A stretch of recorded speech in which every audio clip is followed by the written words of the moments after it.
Today's date is Tuesday, March 24th, 2020, right?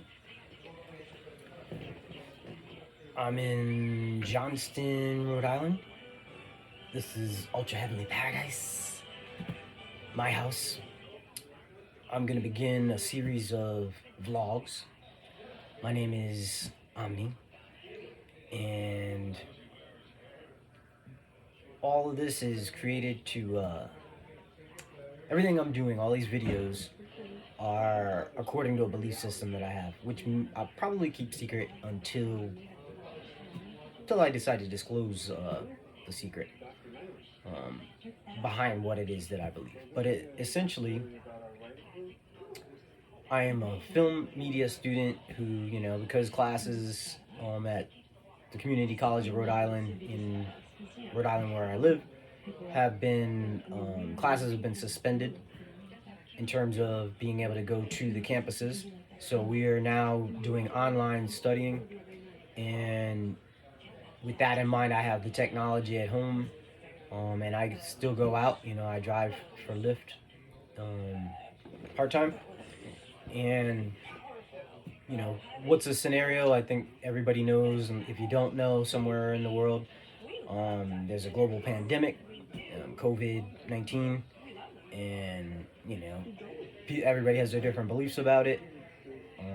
I envision seeing the other side of it. What does that mean? I'm aiming at two things. It's not; these things are not secret. Um, Acquiring fuck you money, right? And creating viral media. Um, I'm still toying around with some ideas about what the organization will be called, in terms of like people that I be working hand in hand with, the allies that I will assemble as I go along. But keep in mind that for these first couple of videos that I'm aiming at creating viral media. Omniversally viral. What is omniversally viral? Well, you got to look up the term, the definition for omniverse, but essentially what it is everything. My name is Omni. It means all. So I perceive things from that worldview, as it was. I'm aware. I'm omniversally conscious, and so what that means is I'm aware of our universe, the multiverse that our universe exists within, and the omniverse, which encapsulates everything that is existent, which incorporates the past, the present, the future, the finite and the infinite. Everything. So essentially, I believe that this matrix, this dream game that we're playing, that we're living, is made up of three fundamental forces: the negatives, the neutrals, the positives. And I'm going to refer to that probably every video if I have time, and continue to expand upon what I understand about the negative, neutral, and positive forces that are at play and that we wield on a daily basis. I think that each one of us has varying degrees depending on the time of birth, place of birth, as to what the distribution of predominant, our predominant state. Some people are predominantly, you might notice, predominantly positive people, in terms of metaphor, and in terms of the energy that they radiate. And of course, they have times, as life goes through its rivers and valleys, where when they're at their low, they're negative. Somewhere along the line, they are neutral. But I think each one of us, if you were to talk about somebody that you knew, or even a setting, certain places are can be said, and maybe some places have all three of those facets, all three of those forces seem to be as equally distributed, at least to our perceptions, our human perceptions. But the negatives, neutrals, and positives seem to be more predominant in certain places and in certain people. So some people, when you meet them or you've known them for a while, you consider them to be predominantly negative people. And then there are some people who are very middle of the road, neutral people. And there are extreme degrees of those. There are people who are ultra negative. I think those, from your perspective, if you consider yourself a positive person, you look at that other person, you might even dub them evil, right? And then the people, who are predominantly neutral have extreme. Actually, even though neutrality is a central thing, a middle thing, there are degrees of neutrality. So you could have a person who is you know, considered to be, in their neutrality, an indifferent person, indifferent to you, indifferent to the setting in which they sit, and indifferent to the environment, indifferent to life in general. And then maybe in some extreme state, some extreme emotional state, this person who's predominantly a neutral character um, takes that neutrality to extremes, mediating between, negative people who are predominantly negative and people who are predominantly positive, and animals, and and the weather and all that other stuff. So, all right, so that's a general description of the omniverse, the forces that we all encounter on a daily basis. You may not notice it, but there's always every day, every 24-hour cycle that you live. If you are fortunate enough to live a 24-hour cycle, you experience some degree of negatives, neutrals, and positives. Okay, so that's these are foundational videos, which I will take. I'll take videos, outside of this is my bedroom that you're viewing. Um, at times when I feel that I have the ability to do so, when I think it's necessary, always aiming at fuck you money. Remember, um initially I will start out. I'll give you a free taste. I'll set up some videos and I'll put them out to gain an audience, and then once that audience begins to expand and magnify and multiply, you know people who are fans or become fans will be willing to pay, because I need to live, right? I need wages. I need some sort of continuity of income in order to, one, make it to that acquiring that goal of successfully completing that objective of acquiring fuck you money. What is fuck you money?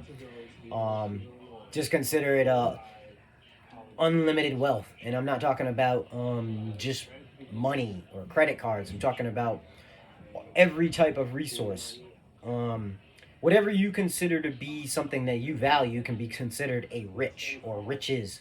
So if you value goodness and you have goodness in your life, whether it's inside of yourself or people who are around you, or the place that you are at has a vibration that you consider to be good, that's a value. It's something that we value. You can consider that one of your treasures, something that enriches you and enriches maybe those who touch your life. So, um, so fuck you money is not just a number in a bank account. Although, if you equate it, it's basically somebody, if you were to meet them, you would consider them to be immeasurably wealthy. Like, they couldn't spend all of their resources in their lifetime. Their legacy probably would be that their resources would shift not just to any one person, but maybe even to a community or a whole world, the earth. So I'm aiming at that. I'm aiming at creating omniversal virality with the media content that I put out, that I produce, that I distribute. I'm not just aiming at it. It's an inevitability if I live long enough. With that as an aim. That, yes, of course, there'll be challenges. There's trials. There's tribulations. We all experience those. Those of us who are human. Yep, I do believe that there is such a thing as interdimensional beings, extraterrestrials. For whatever reason, because of the life experience that I've had, I believe that humans are not the only intelligent, sentient entities in existence. And if that's what your belief is probably just because your life has not allowed you to have experiences, or to gain the knowledge of things that are outside of, or things that may be advanced, entities that may be more advanced than ourselves. But I'll just put that out there. I do believe that there are beings you cannot see, perhaps, right? Even in your environment. Some people might call those ghosts, or interplanar beings that cross the nexus of reality. And so, because they're vibrating at a different frequency, and our senses, depending on who we are only able to capture a certain degree of what is in our surroundings, inside of us. So there could be some sort of entity right in front of you right now, observing you, and because it's vibrating maybe it's in a different dimension, or because it's vibrating at a frequency that's outside of the range of your human senses, you are unable to perceive it. But that does not mean that entity does not exist. So you might call that an interdimensional entity. I believe that they're around. You might not see them. Some might be some people spirits or souls or whatever that are lingered in some particular area for whatever reason. A lot of us have heard those stories. So yeah, I believe that there are other advanced entities. There are other beings, and at this time, my own particular belief is that this pandemic is a child, a creation of entities that mean to annihilate our species.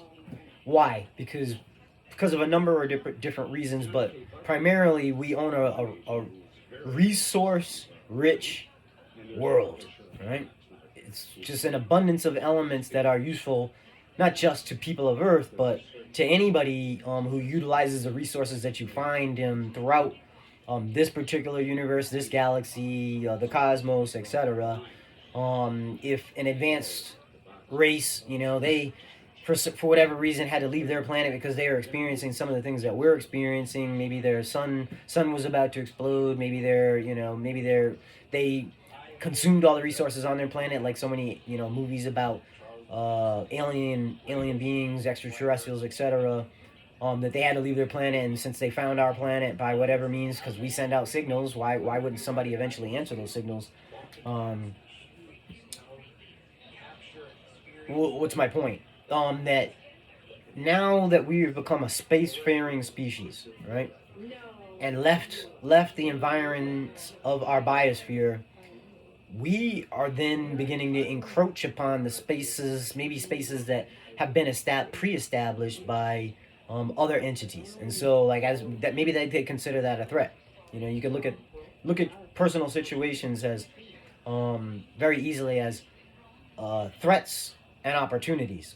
So when we begin to reach out into space, that means that we might be reaching into somebody else's world. Maybe there are populated planets that don't want humans finding them. And in order to stop us from making that eventuality, it might be best to catch us before we actually have the means to transport large troops and begin terraforming other planets, which is on the list of things to do for those who have the wherewithal, right, and the vision. So why would they not try to wipe us out, annihilate, especially if they're advanced? They don't want us to get any further than outside of our biosphere. And so since we've already begun doing that, we've become a threat. And I don't think that if there are a number of alien species, extra dimensional species, that just like with us, our species, that there are elements in each of those races that are species races or species that are negative, neutral, positive. And so some of them, if they've discovered us or created us, I also believe that it's possible our race was created maybe by our previous ancestors, and they may have evolved and they look a little bit different, but a lot of like if you look into history, you see a lot of imagery in caves and etc. that look like humanoid forms. And so out of this huge existence, this our Milky Way galaxy and etc. that the chances of there being creatures who have the same exact form and they're almost within the same dimensions, and they're able to communicate with us, the chances of that are slim, unless of course we were designed as on some form or template, and as some form of experiment. Maybe these entities needed bodies, in order to have it. I'm not gonna get into the theories right now. I'm just saying that it's my theory that the threat comes possibly from some parts of humanity that have something to gain by allying themselves with extraterrestrials, interdimensional beings, etc. And so maybe they've been promised something like, after this huge goal of world dominion and depopulating the world, the ruling elite wants to downsize the population to, I think, like something around 500 million or something like that. And we don't know what they know. So maybe they know that if they're 7 billion plus billion people continue to exist, that something cataclysmic would happen that would lead to our annihilation. So there are just theories abound, about conspiracies. Maybe it's a conspiracy, maybe it's not, but it's happening, right? It's playing out. This is the end game, and it could be considered an extinction level event, especially if we actually are annihilated, right? We haven't actually populated any other planets, so we could be stuck right here at the end. We know that other species have gone the way. Well, other species have gone the way of the dinosaur. Think about the dinosaurs. They are extinct. They have descendants, right? Certain creatures that are alive now. Sharks, whales, octopus, etc. Um, but anyway, what's my point? All right, so I'm telling you from Jump Street. Some people will try to, putting the idea out there, like, you know, Omni's not gonna. Well, we're gonna stop Omni from creating omniversal virality. He's not creating viral media. He's not gonna be known everywhere. For having created this content. And then there'll be people who want to help. Because they're contributors, they're collaborators, they're creators, artists, etc., which I consider myself to be primarily. A combination of everything that I've learned, makes me an artist. So a friend of mine, my best friend, he and I were talking today, and we were talking about projects, and I thought, I have projects that I have to do for film class, film/media class, and, making videos. I'm learning how to do it now. I've been learning pieces of it as I go along, but now that's actually my concentration. I'm studying, I have other classes, but that's my major for now. So of course I want to be successful. I'm aiming at A pluses in all of my classes. But primarily that's the core of my focus is, media. And so these first videos are just an introduction. I'm telling you where my aims are. Obviously, there are other aims, that I'm not going to talk about, secret aims, that are part of the whole spine of, my objectives, my overall end game for my personal life. So I'm aiming at achieving certain things by my body's last heartbeat, my body's last breath. I envision certain things that I've shared with a couple of my friends, and maybe as the story unfolds, our shared story unfolds, I'll share more as time and resources permit. But for now, I have homework for class and for all four of my classes, and I probably better get started on it. So, where on what platforms I will begin to share these videos once I start deciding to do that. Maybe I'll start sharing some on Facebook, Twitter, Vine, whatever. One day I'll call up all those social media sites when I decide. But I just want to start getting the ball rolling, as it were, by creating some content.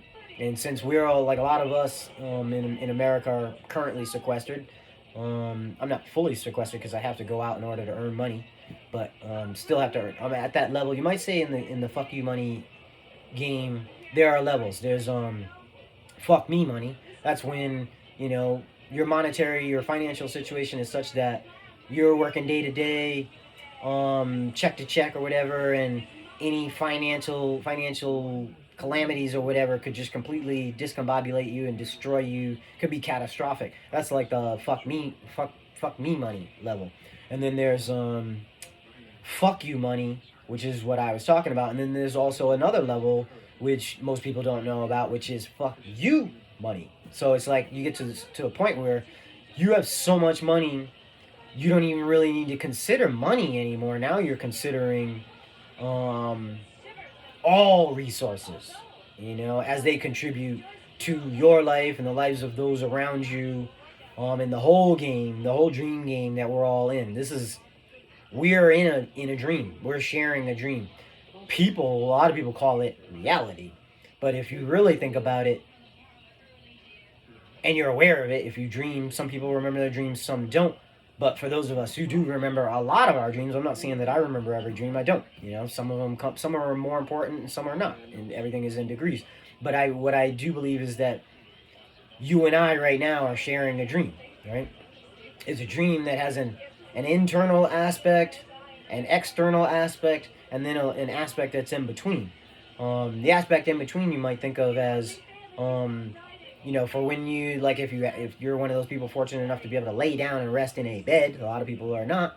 You lay down, and if you're relaxed enough, you lose consciousness of what you consider to be external reality external to your body, right? And so your body, when you're in your body and perceiving inward outward, you're looking at things subjectively, right? And so you're experiencing things from an inner core. But when you begin to dream and you rest, you relax, your breathing is more relaxed, you invert your attention, so you collapse in on yourself. But the continuity of the electromagnetic spectrum continues, right? There's no pause in it. So that the in-between places, you might say, is the place in between where you're perceiving things from your body, through your senses, outward.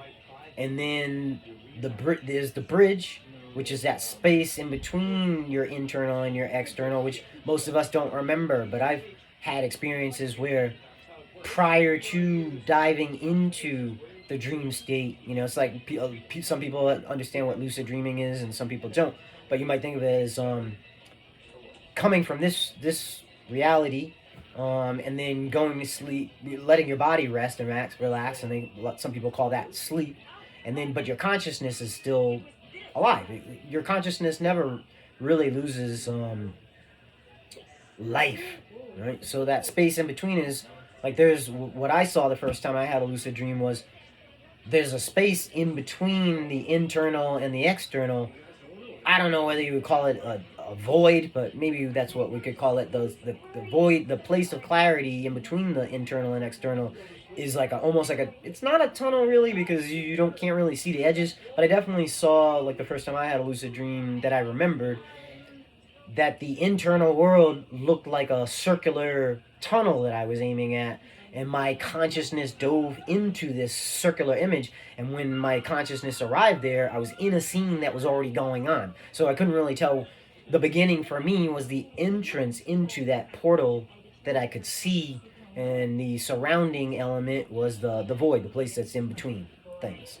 So going inside of that, experiencing that reality, that internal reality, my body was asleep at home.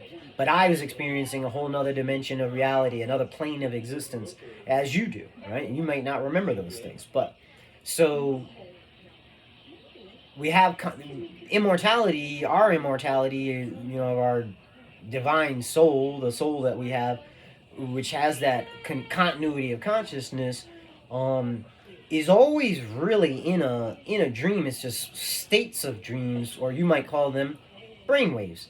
So when your brainwaves are vibrating at a certain frequency, you are you could say that, like, if you understand the general idea of brainwaves, that in beta, you're generally alert. Like now, you and I are having this conversation. I'm speaking to you. My body is, my heart rate is a certain level. I can't put my hand through a wall or whatever. And then, slightly throughout the day, we shift through other states such as alpha, delta, theta, gamma, epsilon, etc. A lot of people don't understand why, and I myself did not understand why. Why were these states, which are named after the Greek alphabet, put out of order? Well, for me personally, I think I discovered that whoever it is that put these titles to these brainwaves, maybe they didn't want everybody figuring out, how to tap into or harness their full potential. So they put things out of order, and then they left out a huge bunch. Because if you look at the Greek alphabet, alpha, beta, delta, theta, gamma, epsilon, that's 6. There's others, right? But these are the primary ones that people use for, like, brainwave entrainment, meditation, etc. You can look all that stuff up for yourself. But these are the general states, but those aren't in order. If we're in beta now, and then, prior to going to sleep, we hit the pillow, we start to get a little more relaxed, that's kind of alpha. Alpha is that place somewhat in between being awake to your body and somewhat being aware of your internal world, more so aware of your internal world. And then as you get a little bit deeper more relaxed, breathe a little bit more deeply. Your heartbeat beats at a different rate. So then you're sliding into some realms between. Some people don't achieve these states at all, but delta, theta, gamma, epsilon, etc. So we dive through these states. Some people for a second, some people for more throughout the day. Some people have control over this, more or less control depending on practice. So, um, internal, external dream. So right now if you're woke, you have some degree of control over your breathing, which affects the chemistry of your body, which affects the heart rate, which affects the brain rate. So it's all connected. Every word that you think is connected to a vibration in the electromagnetic spectrum, which is connected to an emotion, which is connected to vibrations, which attract certain things to you and repel certain things from you, and then also keep certain things in the mid range from either moving away or toward, but just keep them around you, maybe encircling you, or whatever you want to call it, coalescing about you. So yeah, those are like some general ideas that I'll be kicking around. If you're engaged in this collaborative effort of um, you know content creator and audience. I'm not promising you that you will be enlightened and darkened, educated, motivated, pleased, displeased. I'm not promising you anything. I'm providing you with a gift in the present during a time, a lot of people predicted this. They call it doomsday, the apocalypse. Apocalypse literally means revelation, not, harmful situation, but most people have now associated with the word apocalypse with doomsday. So, they're expecting that when these revelations came, that would be a time, globally. In fact, prophecies abound about a doomsday, for doomsday for a species, an extinction level event is apocalyptic. It's an apocalyptic revelation. So we're all embroiled. Those of us who are in the present are embroiled in it. Obviously, people who are have no technology, they don't live in any civilized societies. They live in the Himalayan mountains or whatever, underwater. There's theories abound that there are, because we have not fully explored the depths of this planet, that there are civilizations that we don't have the technology to communicate with, that live at the core of the planet, that live deep in the sea. Do I believe in that? Yeah, I'm capable of believing in that, because how do I know? I don't presently, other than, my psychic abilities, don't have the, yes, I'm psychic, you're psychic. You may or may not be aware of that fact. Some people are. The people who are, some people hide it, because of the advantages it seems to bring them, and because a lot of people fear they're like, oh, is that witchcraft, or is that occult or whatever. It's not the occult. It's like natural attributes that you've been given from birth, that because maybe you weren't trained in school, or your parents didn't know how to teach you about it, or whoever it is, or your guardians, or were maintaining your education as you were growing up, didn't know anything about it. They couldn't say to you, the reason you're feeling this, or the reason you're thinking that, is because you're actually hearing someone else's thoughts, or you're feeling somebody else's feelings, or whatever, or that dream you had about, something going on that actually you found out actually was happening was because you astrally projected. You sent some portion of your being to some other coordinate. In the omniverse, if you can conceive of it, it exists. And so, like, if you can conceive of a coordinate in the electromagnetic spectrum, which encapsulates everything that exists, then that concentration on those coordinates, even if those coordinates are imaginary, such as the imaginary realms that have held a lot of attention for thousands of years, Intopia, Eden, Utopia. Some of these are ideas, and some of these are fantasy places, like Fantasy Island, or heaven. Whatever people have been convinced to believe, if they are been convinced to believe that there is a set of vibrations that match up with what is hell or purgatory or heaven, or hell or purgatory or heaven,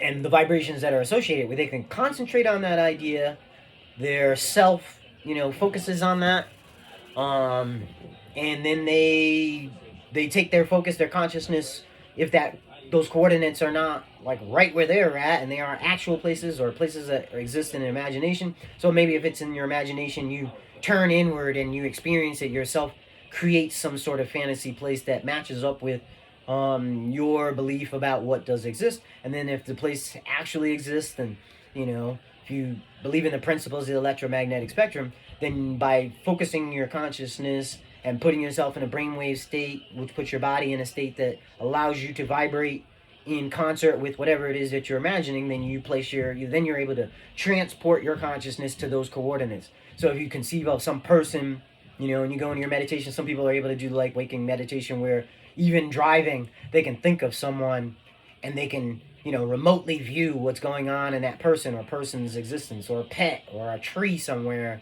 on some other planet. Some people have those abilities and some don't. It's just according to your level of consciousness, right?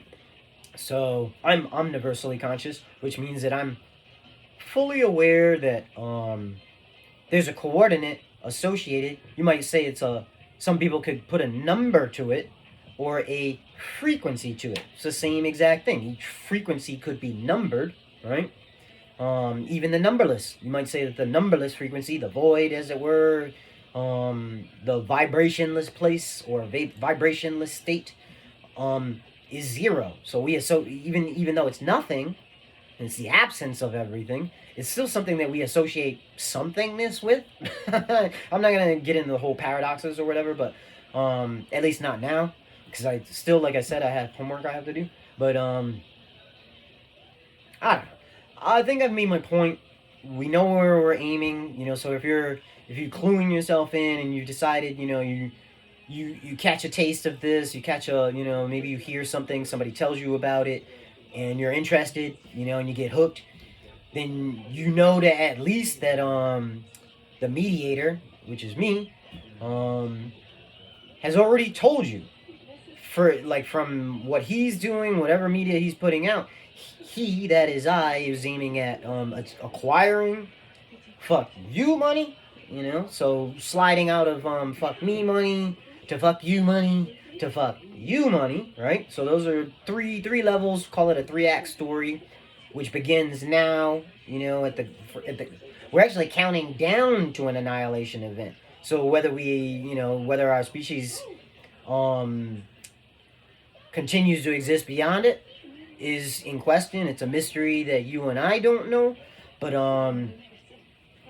so the stakes in spending time giving me your attention, or people who are associated with me, is what the stakes are. Your life, because your life is now more precious, because you don't know whether you're even going to be in. None of us do, unless we have foresight. If we have prophetic dreams that tell us. I have prophetic dreams. I have friends who have prophetic dreams. That tell me what's going to happen metaphorically through symbols and the emotions that I experience in those dream states. What's going to happen in the next 24 hours. Sometimes I've had dreams that told me things that were going to happen years in the future, but I wasn't able to tell because I didn't see a clock or a calendar in the dream, or maybe I don't remember seeing the clock or seeing the calendar. So it was just based on the level of awareness or consciousness that I had at that state or at that time. But at this particular time, it's 2020. We're all involved in this event. Even like I was saying, even those people who are unaware of it, because they're part of the species, they're also participants in it, whether they know that we're dreaming or that this is all a game, whether we were created by some entities or created by some omnipotent, omniscient, omnipresent being. That's where we're at. We're aiming at omniversal virality, creating media that everyone throughout the here and now of all sentient beings, not just humans, so that it can be what is omniversal virality means. It's supposed to be historic. It's not just supposed to be for the people of the present, at Eastern Standard Time 7:46 or 1946 for you people, 1900 hours 46 minutes for you people who have the 24-hour clock system. Yeah, so omniversal virality really is aiming at an audience that is able to cross the bridges between all the dimensions that exist. There's a zillion dimensions. That's what, if you can conceive of it, there's a zillion dimensions. Zillion literally means an inestimably large quantity, right? And so, like, if there are inestimable, like, if you think about the finite and the infinite, inestimable numbers of frequencies, it's possible to state that you could experience the ultra lowest negative frequency, right? The ultra highest positive frequency, and whatever is in between. So if you can conceive of it, a person who is experiencing the ultra lowest negative frequency, like when you look at symbolism, the dream that we're experiencing it's a combination of symbols. All these vibrations, these frequencies are all associated with a symbol, right? So each frequency could be associated with a frequency, or each vibration can be associated with a frequency, and that could be given a word, or it could be given a sensation, or whatever it is you want to put to it. But you could say that the person who's experiencing the ultra lowest negative frequency is experiencing, darkness, and lowness, and everything that goes with that, like, to us, the way we experiencing things. And the people who are perceiving and feeling and vibrating at the ultra highest positive frequency, they're most likely, unless they're like sociopaths or psychopaths or whatever, they got this, huge, full smile, they're like orgasmically ecstatic about life, because their whole, not just their body, but every layer of their being, the unseen and the seen, is vibrating in harmony at this ultra highest positive frequency. And so they're experiencing, like, what a lot of people call the rapture. So to, like, be enraptured, or to be rapturized, whether it's triggered externally or triggered by you internally, and then some, external agent or agency, got you to feel these sensations. Well, however it is that it occurs, you're experiencing this vibration, which, it might be, for some people, too much to handle. It's like some orgasmic energetic explosion. The ecstasy takes you, it's so great that it dominates your consciousness and takes you out of your body, and maybe you don't return. Maybe you go on to do something else. Maybe you become a planet, or a star, or a black hole, or something like that. That's evolution. And it's all possible. Maybe there's the lowest probability that you may transform into, digital consciousness, or gain physical immortality through technology that's been developed or is being developed. I believe that technology already exists, that there are people, entities, sentient beings who have been conscious of their immortality. Maybe they are able to somehow maintain the same body, whether that body is an organic body, or a body made of elements. I don't know. I'm not gonna get into that right now. But yeah, I've said enough. During all of this, I tell people, they've asked me questions about it. I am endeavoring to start each day, on a positive note, and to think good thoughts, right? Obviously, shit hits the fan. Maybe you get unbalanced, you get thrown off your game, and you freak out or whatever, and so shit happens, and and you're unable to maintain that state. But at least if it's your practice, it's my practice. It's something that you can practice too. It's very simple. You just, before you step out for the day, before encountering anybody, you're laying in bed, if you're fortunate enough to lay in bed, and before your day starts, you just tell yourself, I'm feeling positive, I'm enjoying my life, I'm appreciating the present, the here and now, all of it, with all of its elements, the negatives, neutrals, and positive, all work and play together continuously, perpetually. And having that awareness of that, I understand that it's an omniversal gift, and As long as you're fortunate enough to have the experience of life, even when things are hard or challenging or not exactly as you would have them be, it's all part of the whole story of your life.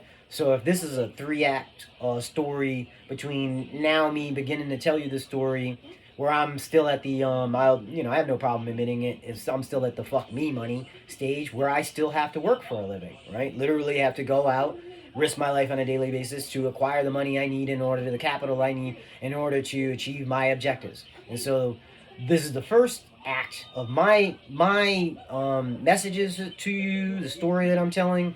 You know, if I'm a lot of the time in the life, then the middle part of the story will be you experiencing with me. Some of you may be sitting next to me in a room. Some of you may be, somewhere else, and some of you may be dreaming, asleep in bed or whatever, and you're listening to, the audio on some video that I put out or something that I've put out.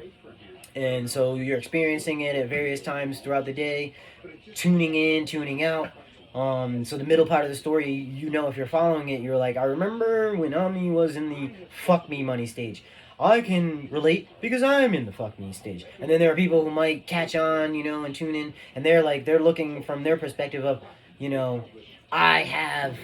What's going on here? Hold on a second. My camera froze. I don't know whether it's.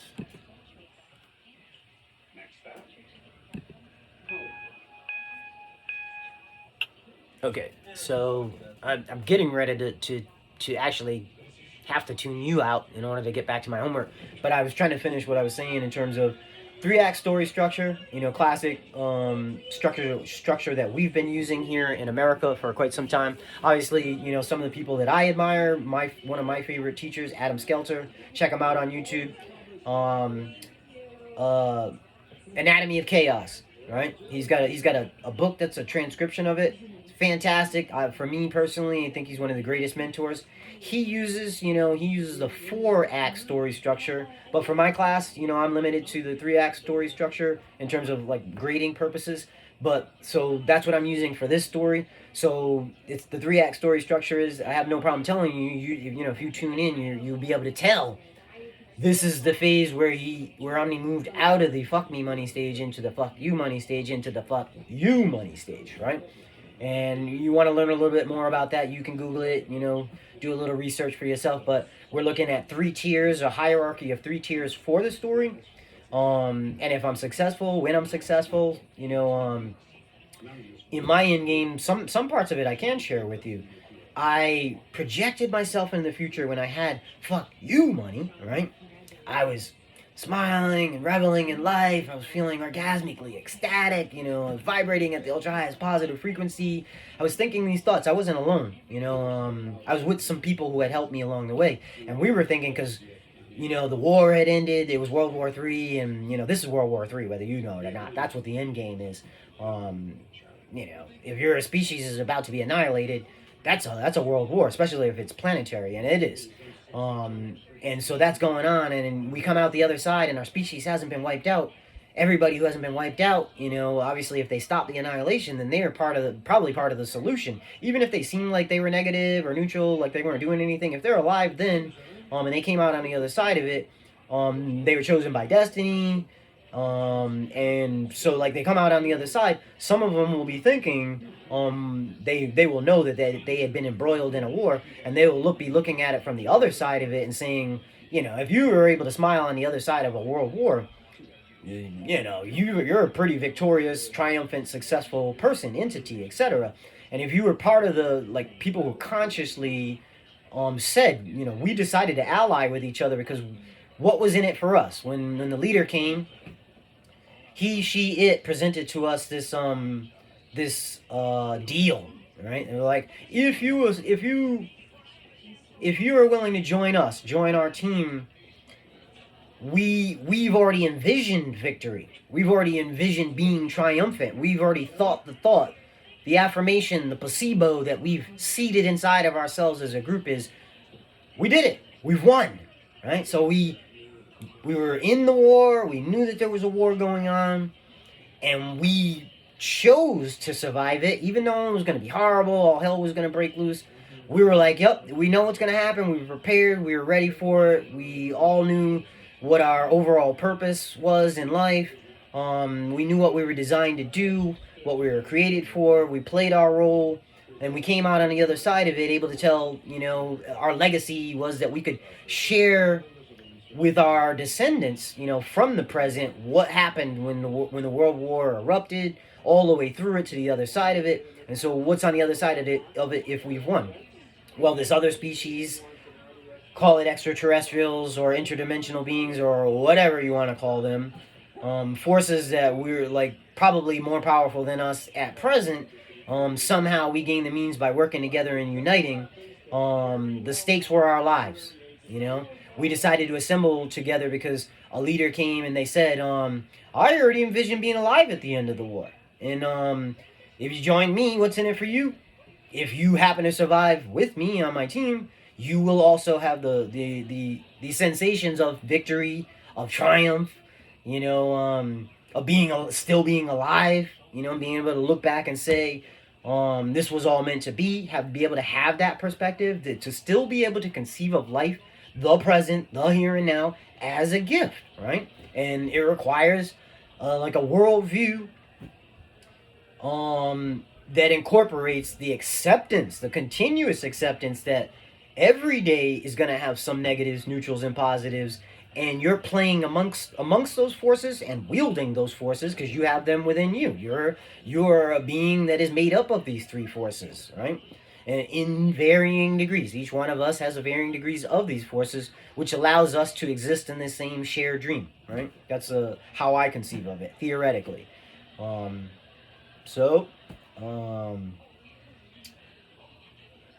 like to say namaste.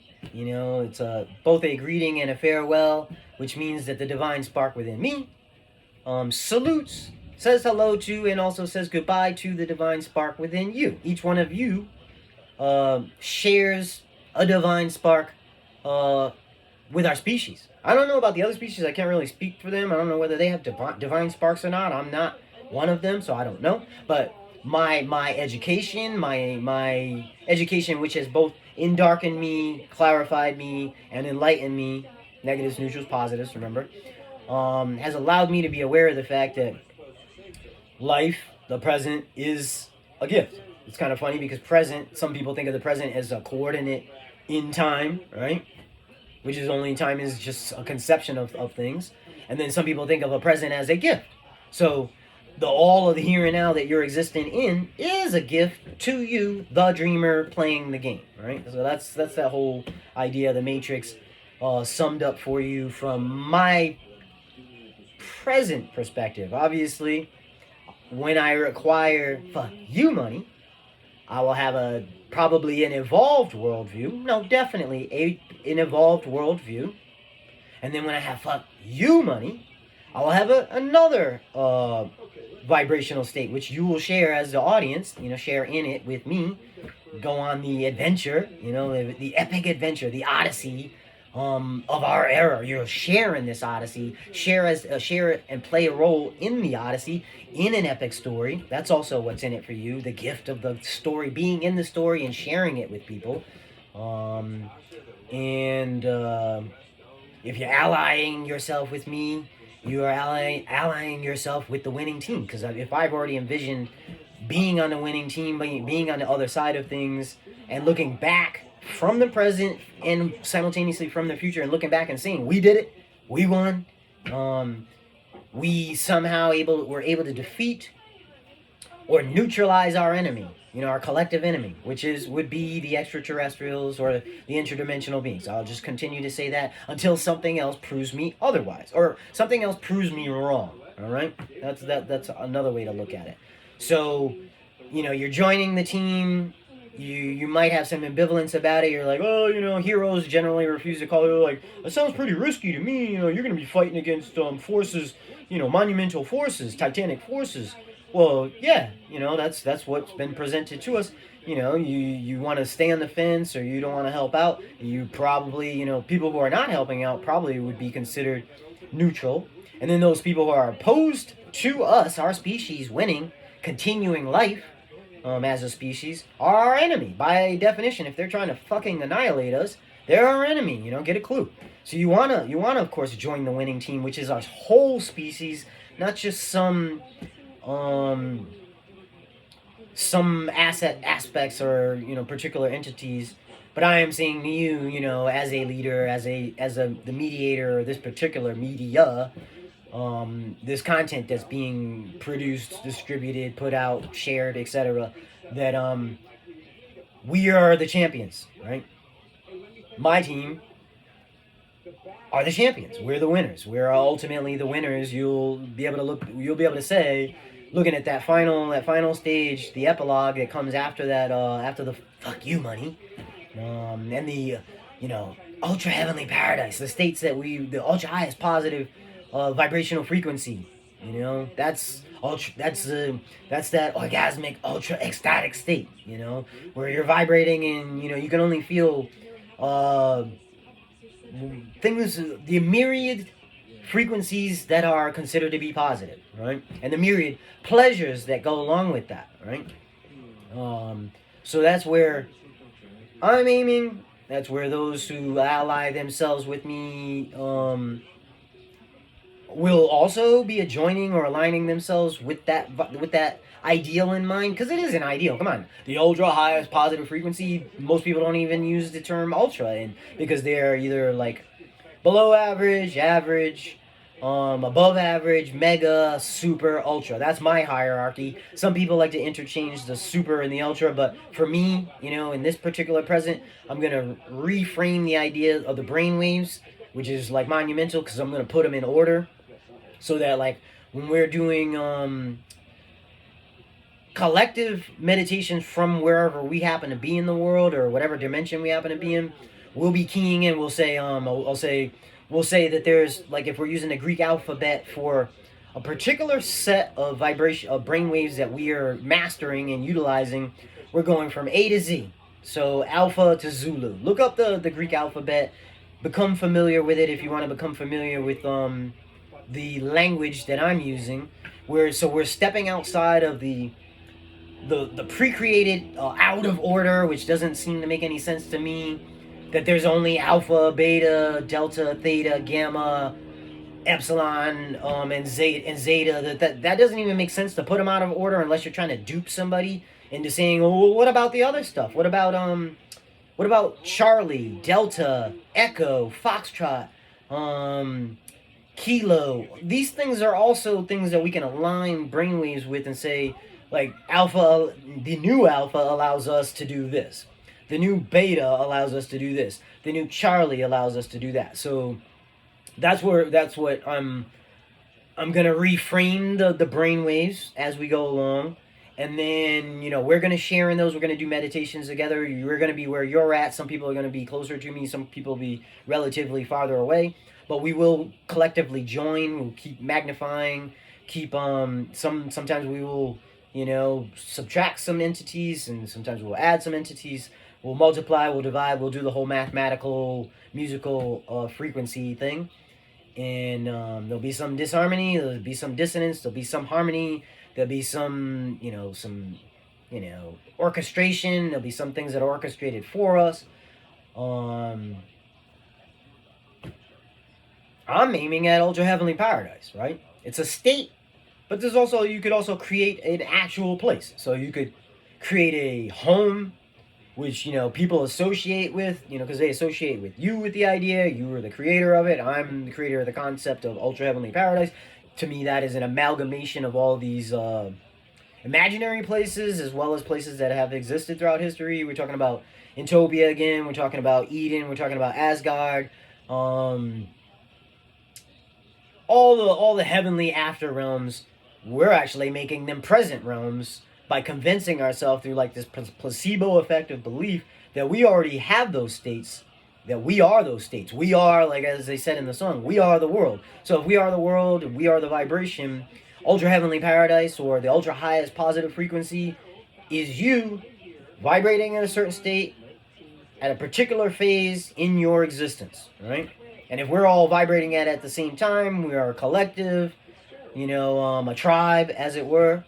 And, we can share, orgasmic ultra ecstasy. Simultaneously, we can all be, coming simultaneously through choice. We can all be, ecstatic or ultra ecstatic by choice simultaneously. And that's kind of like us playing the same music, being on the same sheet of music, being on the same brainwave by choice at the same time, collectively. And that's where we're aiming, right? We're aiming at the ultra highest positive frequency. We're aiming at creating, ultra heavenly paradise type state, whether that's an actual set of coordinates in the omniverse or the world or the planet or outside of the planet, whatever. We're aiming at creating a story, a 3-act structure story that aims at taking us from fuck me money to fuck you money to fuck you money by its end, and then an epilogue which has us looking back on a world war, still alive, victorious, triumphant, happy to be alive, grateful to be alive. There you go. So, namaste. Can I say, have I achieved a level of perception, that Christ had, that a lot of prophets and messiahs, had in the past, where they can say that they truly loved all, not just humans, but all of it, the whole of creation. Yes. If I get flipped out of my central zone, the zillion percent zone, that's what I call it. If you're in the zillion percent zone, you're capable of perceiving it, the here and now, all of it, everything that makes up the here and now, which is everything. That's the omniverse. You're capable of perceiving all the negatives, neutrals, and positives simultaneously in the here and now moment as a gift. And so, if you're able to have that present, you might say if you're able to in the present perceive that, you're a lovely individual, and so you can say that yes, you do have a form of love for all. Doesn't mean that you like everything, right? Doesn't mean you like stubbing your toe or or getting cut or whatever it is.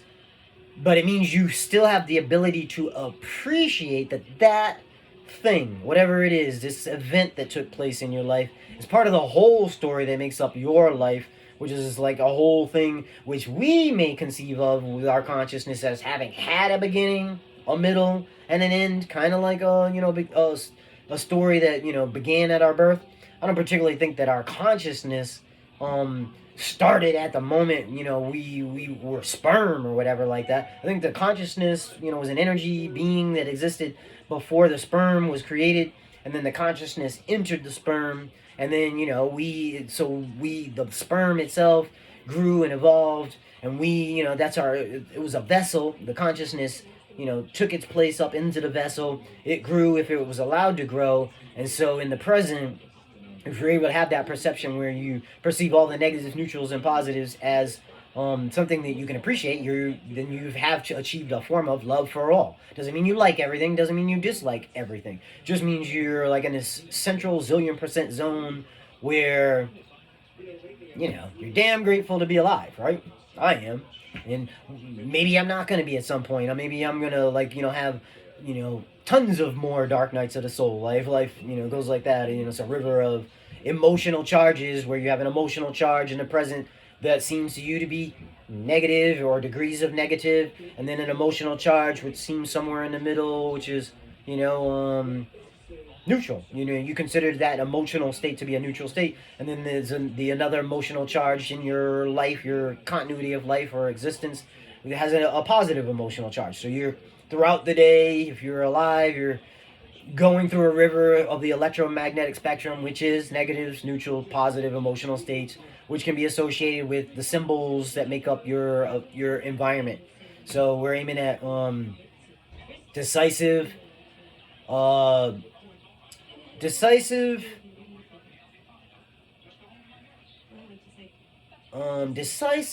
meaningful. What is it? It's decisive. Jeez. Decisive. God, for some my mind is like a blank at the moment. There's three things in this story we're always aiming at in terms of like great storytelling. It has to, great storytelling, at least for the creator, must be, even if it's just like, you're taking the photograph and you're mediating the experience for the people who look at whatever it is, whatever content that you put out. It must be, in order to be publicly resonant, meaningful, decisive, and shucks. For whatever reason, decisive. I'm not in a rush. Let's just think about it. Decisive.